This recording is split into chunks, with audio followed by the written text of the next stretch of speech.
Hey guys, welcome back to Games of War. Today's episode we're going to take a look at my PlayStation 4 and Xbox One collections. And I gotta be honest with you guys, these consoles have not been must-owns up until about, I'd say, last month. October, November, definitely some amazing games that have come out and are coming out. So if you haven't gotten one yet, now is a great time. I've set 3 rules personally for myself with these next generation of consoles. I got them both on launch, and I told myself right off the bat, number 1, no buying a game just because there's nothing else to play. I've got plenty of other games I can go and play. I'm not going to buy a game for the PS4 just because I don't have anything to play and I want something to play on it. It always ends up biting me in the ass. I either trade it in or get rid of it and lose money. Number 2, if there's a game that I want but I don't have to have it day one, I'm going to wait for a price drop. So many times I've bought a game and haven't even gotten around to playing it. By the time I do, the game is already on sale or it's 20 bucks. So no more of that. And number 3, absolutely no trading in games, which if I follow rules 1 and 2, that shouldn't even be an issue. So I've stuck to those 3 guidelines and it's suited me very well. I'm very happy with both of my collections. I enjoy the systems greatly. I don't favor one or the other, but I do think it's funny how the roles have kind of switched around. Last generation, the PlayStation 3 was mainly my exclusive console. A few multi-platforms here and there, based on which is better. But for the most part, my 360 started off as exclusives, but towards the end there, it became the multi-platform console of choice. This generation is kind of flip-flopped, where the PlayStation 4 seems to be getting the better multi-platform games, and it's still got great exclusives, don't get me wrong. But I've gotten most of my multi-plats on the PS4. With the Xbox One this time, most of the exclusives. Now that could change, but for now, I've just, that's how I've seen it going. So let's go ahead and get started with the games. Neither collection is that big, so that's why I decided to put them both in one video. And here we go.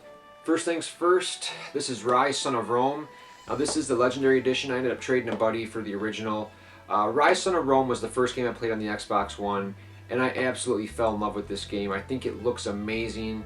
The combat system was a lot of fun. I totally got hooked on the story, and I played it from start to finish. A great, amazing game, and a great way to jump into the next generation. I think it looks just beautiful. I don't care if it's 900p or whatever.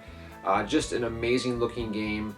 A lot of fun. The combat was great, very bloody and visceral. I had a great time with this. Rise, Son of Rome was a launch game done right. Really sad to hear that they're not going to make a second one. I was kind of bummed about that. Next up is Dead Rising 3. I've enjoyed the Dead Rising series for the most part. In theory, I should like them a little more than I actually do.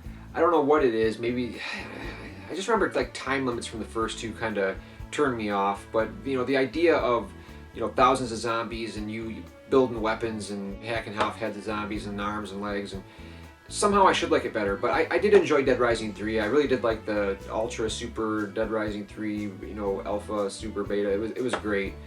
Dead Rising 3 is a lot of fun and another game that I'm happy I own from the launch. Killer Instinct. I'm really happy that I didn't put all the money up and get the digital because we got a physical, and I'm really happy with that. I liked Killer Instinct ever since the arcades and on the Super Nintendo. I think it's a pretty unique fighting game, and it's probably my top 5 fighting game series of all time. Killer Instinct here is great on the Xbox One. Definitely a must-own for fighting fans. Forza Horizon 2. What can I say? I'm not into the mainstay Forza series, but I love the hell out of Horizon, and I like Horizon 2 even more. Arcade racing, or it can be closer to simulation, depending on how you tweak the settings. But this is a gorgeous open world racing game. Spot on controls. The environments in this are just beautiful, man. Flying through a cornfield at 200 miles an hour doesn't get much better in a racing game. This is open world racing done right. A must own for arcade racing fans. Forza Horizon 2 is great. In the most recent purchase, the Xbox One exclusive, and in my opinion, this is worth owning an Xbox One for. I freaking love Insomniac. I love Ratchet and Clank. And this game right here is a breath of fresh air. It kind of combines elements from Jet Set Radio Future or Jet Grind Radio with the guns of Ratchet and Clank, and the mobility in this is a lot like Jet Set. That's why I mentioned that. It's just so much fun grinding on rails and doing some parkour across the buildings, and the really crazy wacky guns from Ratchet, and just an awesome storyline. Insomniac, your games have just like a certain sense of humor. This is a breath of fresh air, very original game. It looks great. It's so much fun to play. I love Insomniac games, and this is a great way to recover from their last game, Fuse, which was just so painfully ordinary. This is how Insomniac needs to, keep making games just like this. Great game.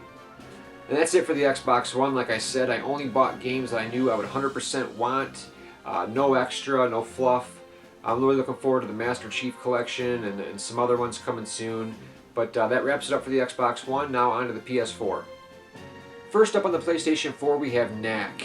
And man, what a letdown Knack was. I had such high hopes for this game. This was like a launch game dream come true. I thought he would be able to stand toe-to-toe with Jak and Daxter and Ratchet and Clank and Sly Cooper and kind of be like a fourth member of the gang of the Sony platformers. And man, was I wrong. Where to start? I mean, the gameplay is really boring. It's very scripted, man. They've got this awesome transformation mechanic, which I admit is really cool seeing Knack grow much bigger in size, but it's totally scripted. You don't have any freedom when you transform. This could have been an awesome gameplay mechanic, transforming on the fly for different situations and, using some personality and flavor to the game, but instead we have this really bland, basic. The game looks pretty good, but this wasn't a great way to start my love affair with the PlayStation 4. A really mediocre game, to be honest. I expected much more from Knack. What a disappointment. And I don't say that much. Next up we have Infamous. Oh man, and not to sound like a broken record, but I was kind of disappointed in this as well. Now I'm the biggest fan of the first couple Infamous games, but to me they just really dropped the ball with this one. I mean, graphically it looks amazing. The missions were pretty repetitive, the side missions were pretty repetitive, but the biggest thing that killed this for me was I didn't care for the character all that much, but I was kind of willing to overlook that one. But the powers, man, they really dropped the ball on the powers. The smoke was cool, but then like neon and video powers, I mean, it's basically the same thing for every power, just different variations of it, and neither one seemed as cool as electricity. One power you get at the very end, you barely get to use it. I didn't dig the powers in this game, and it really brought the whole package down for me. It's still an okay game, and I'm glad I have it, but I was really disappointed with this as well.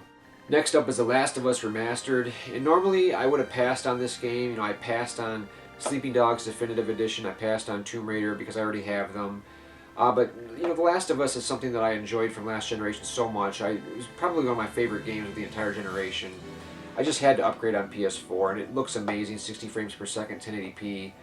But this game just gripped me like no other. It's the exact opposite of Uncharted. It's slow-paced, it's very morose, very dark, and it is, very much a survival game. You've got to really manage all your resources, conserve. You've got to use survival, use your head, and use items wisely. Just an awesome game with a storyline that just totally gripped you, wouldn't let go until you finished. Last of Us is a must-play for all gamers that are into action games, or even horror games, I'd say. Excellent stuff on the PlayStation 4. Next up is Bound by Flame, and this is yet another sad tale of a game that was done by a small studio, not much hype, not much advertising. It comes out, it might have gotten a bad review or two along the way. People have seen the reviews and they just pass on the game, they think it's crap. But I absolutely fell in love with this game. This is a great game. You play as a mercenary, and you are helping out these red scribes in the beginning, perform this ritual. Something goes wrong, you end up getting possessed by a demon. And this demon kind of like steals the show, man. He's inside of you, and he comes out at certain times, and his dialogue is just right to the point, direct. The gameplay is awesome. The combat is freaking amazing. You have a sword. You can switch between your sword and your daggers. The daggers are faster. The sword is medium-sized but does more damage, and the blocking is spot on. The parrying, you've got to approach each fight very carefully and block properly and do your counters, and the storyline was awesome. There's multiple replay values, incentives for completing certain storylines. There's romance triangles, there's branching dialogue. This game has it all. I enjoyed it from start to finish and highly recommend this. I think it's already gotten a price drop or two. This is a great game for fans of like action, Dark Souls-ish kind of games. It doesn't have the difficulty of Dark Souls, but it's definitely an excellent hack and slash game with a really good story. Voice acting is right up my alley too. It's kind of cheesy, but still at the same time serious. So if you like those kind of games, definitely don't overlook Bound by Flame. This is an excellent game. Destiny. My son Zach really wanted this game, and I'm a Halo fan. It's one of the few first-person shooter series that I actually enjoy. I like this game. I don't hype up for games like everybody that was looking forward to this game did, or the first-person shooter Halo community. So I enjoy my time with this game. I think the worlds are amazing looking. The outer space feeling is alive and well in this game. The gameplay feels a lot like Halo to me. There's a lot more to do, and there's a lot more kind of an MMO feel to it. I'm sure you guys all know the drill by now. Either you love this game or you hate it. I enjoy it and still play it to this day, and I'll probably play it for a long time to come. I think Destiny is worth it for me. Shadow of Mordor. Man, this kind of really was the reason I thought Next Generation had arrived when I played this.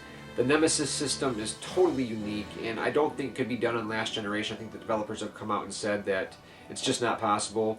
What this Nemesis system is every encounter with every enemy is different. These enemies never look the same. There's always, whether it's a different shade of skin or a different patch of hair or different facial features, every enemy looks different. And when you fight these guys, they remember it. You might see somebody you shot through the eye with an arrow, come back later on in the game and he remembers fighting you. And the promoting and ranking and leveling up through the enemies when they kill you or you defeat them, and there's a whole system going on at work behind the scenes with the leveling up and the captain promoting between the enemies, and awesome open world. The combat system is taken straight from Batman, so you know the one punch and the parries, and it's masterfully executed. There's awesome finishers. It's violent. The open world works well in this game. The story missions are awesome. This is an open world game done right. Even if you're not a fan of Lord of the Rings, definitely check this out. I am in love with this game. I finished it, and I'll keep coming back to it because it's that damn good. The Evil Within. Man, this is a pretty good horror game. I didn't like it at first. It wasn't until I put a few hours into the game that I saw what the developer was going for. This is Shinji Mikami, the godfather of horror.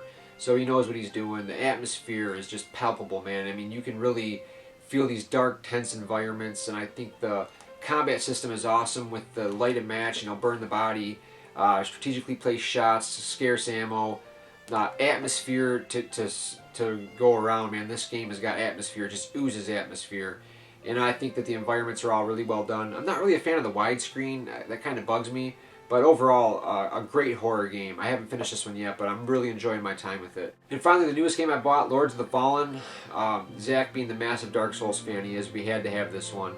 It's not really as difficult as a Souls game, and I think I might like Bound by Flame a little bit better than this. I still got some time to go with it, but the graphics are pretty good, and I'm digging the combat. Overall, it's a pretty good game. I'm excited to see where it goes from where I'm at in the game right now.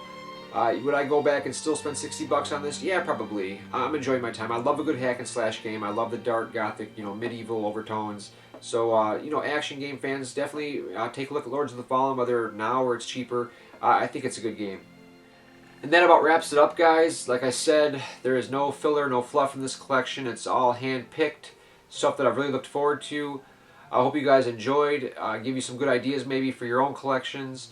There's some great games coming out through the end of the year and early next year. And I'm really enjoying both systems very much. I don't favor one over the other. They're both great. They both have their strengths and weaknesses. But overall, I'm happy with both systems and look forward to the future of both libraries. Thanks for watching, guys. Games of War is nothing without you.